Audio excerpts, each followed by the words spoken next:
Okay, it's nice and blurry for y'all over there. Okay.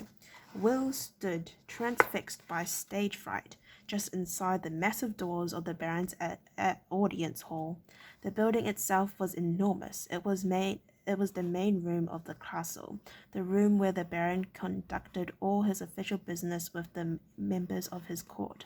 The ceiling seemed to stretch upwards for forever.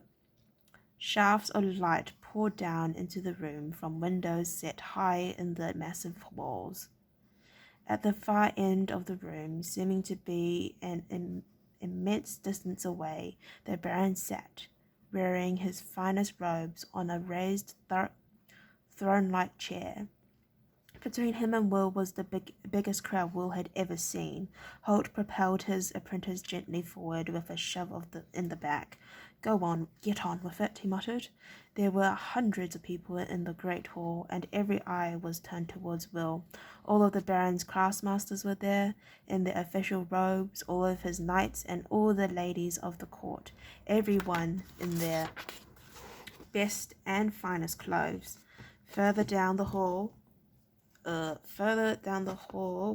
the men at arms from the Baron's army, the other apprentices, and the tradesmasters from the village. He saw a flutter of colour as Jenny, uninhibited as ever, waved a scarf at him. Alice, standing beside her, was a little more discreet.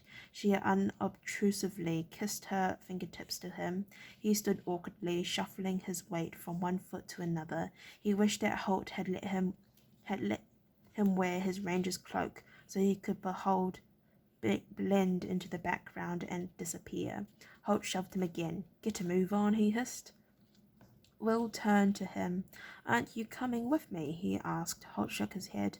"Not invited. Now get going." He shoved Will once more, then limped, favouring his injured leg, to a seat.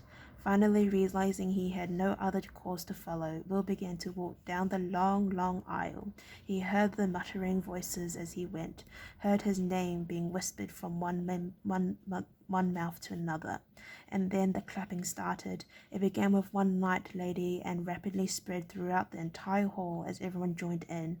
It was deafening, a thundering, echoing roar of applause that continued until he reached the foot of the Baron's chair. As Holt had instructed him, he dropped to one knee and bowed his head forward. The Baron stood up and raised his hand for silence, and the clapping died away to echoes. "Stand up, Will," he said softly, and reached out a hand to help the boy to his feet. In a daze, Will obeyed. The Baron rested a hand on his shoulder and turned him to face the huge throng before them. His deep voice carried effortlessly to the furthest corner of the hall, where he spoke. "This is Will, apprentice to the Ranger Holt, to this fiefdom. See him now and know him, all of you. He has proved his fidelity, courage, and initiative to this fief and to the kingdom of Arelin." There was a murmur of appreciation from the people watching.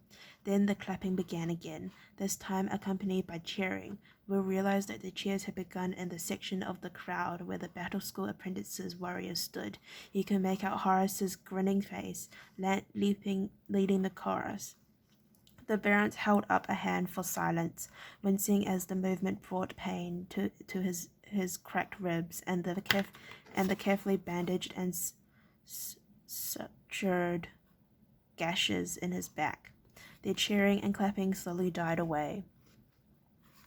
"Will," he said in a voice that echoed to the farthest corners of the massive room, "I owe you my life. There can be no thanks adequate for that. However, it is in my power to grant you a wish that you once made of me." Will looked up to him, frowning. "A wish, sir," he said, more than a little puzzled by the Baron's words. The Baron nodded. "I made a mistake. You asked me if you could train as a warrior. It was your wish to become one of my knights, and I refused you. Now I can rectify that mistake. It would do me honor to have one as brave and resourceful as one of my knights. Say the word now, and you have my permission to transfer to the battle school as one of Sir Rodney's apprentices. Will's heart pounded in his ribs. He thought how all his life he had yearned to be a knight. He remembered his deep and bitter disappointment on the day of the choosing, when Sir Rodney and the Baron had refused his request. Sir Rodney stepped forward, and the Baron gestured for him to speak. "My lord," said the battlemaster, "it was I who refused this boy as an apprentice, as you know. Now I want all here to know that I was wrong to do so. My knights and my apprentices all agree that there could be no more worthy member of the battle school than Will." There was a great roar of approval from the assembled knights and apprentice warriors. With a slithering clash of steel, they unsheathed their swords and clashed them together above their heads, shouting, "Will's name!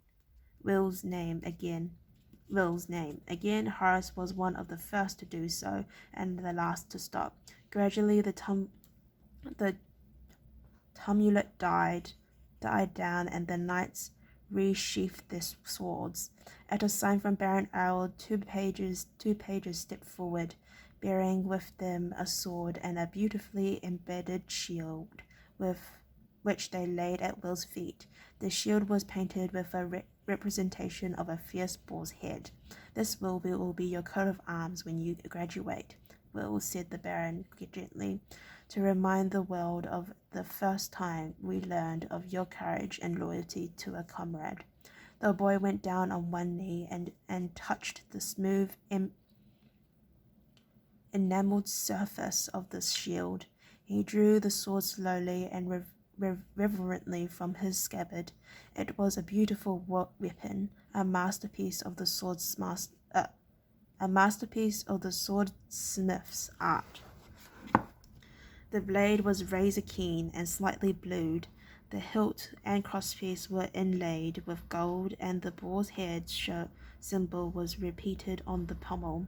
The sword itself seemed to have a life of its own, perfectly balanced. It seemed light as a feather in his grasp. He glanced from the beautiful jeweled sword to the plain leather grip of his ranger's knife. "There are knight's weapons, Will," the Baron urged, "but you've proved over and again that you're worthy of them. Just say the word and they're yours." Will slid the sword back into its scabbard and stood slowly up.